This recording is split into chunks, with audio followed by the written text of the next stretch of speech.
ధర్ని నీకు ఇప్పుడు కొన్ని క్వశ్చన్స్ అడుగుతా ఆన్సర్స్ చెప్పు. మొదటి ప్రశ్న, జిరాఫీని ఫ్రిడ్జ్ లో ఎలా పెడతావు? ఫ్రిడ్జ్ డోర్ తీసి జిరాఫీని పెట్టి మళ్ళీ డోర్ వేసేస్తా. పోనీ ఇంకో ప్రశ్న, ఇప్పుడు ఏనుగుని ఫ్రిడ్జ్ లో ఎలా పెడతావు? ఫ్రిడ్జ్ లో ఉన్న జిరాఫీని తీసి మళ్ళీ ఏనుగుని పెడతా.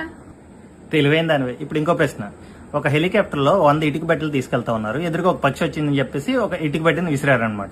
ఇంకా ఎన్ని ఇటుక బెడ్డలు ఉంటాయి? ఓ సంతేనా, 99 ఇటుక బెడ్లు ఉంటాయి. అయితే అడవికి రాజు సింహం కదా, సింహం ఒక మీటింగ్ పెట్టింది. అన్ని జంతువులు వెళ్ళే, ఒక్క జంతువు మాత్రం వెళ్ళలేదు. ఏంటో చెప్పు. ఓస్ నాకు తెలియదు అనుకుంటున్నావా? ఇందాక ఏనుగుని ఫ్రిడ్జ్ లో పెట్టాను కదా, అందుకే అది వెళ్ళలేదు.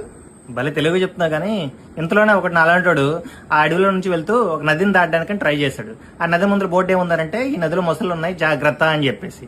కానీ ఆ నదిని సక్సెస్ఫుల్ గా ఈ ఒడ్డు నుంచి ఆ ఒడ్డుకి దాటేశాడు. ఎలా దాటగలిగాడు? అది కూడా తెలియదు నీకు, జంతువులన్నీ మీటింగ్ లో ఉన్నాయి కదా. ఓరు దేవుడు, భలే చెప్తున్నావు కానీ వాడు నది దాటగానే చచ్చిపోయాడు. ఎలా చచ్చిపోయాడు చెప్పు. ఇందాక పక్షిని కట్టడానికి ఇటుక బెడ్ ఇసిరాం కదా, అది తగిలి చచ్చిపోయి ఉంటాడు. ఇక దండం సూపర్ చెప్పావు నేను.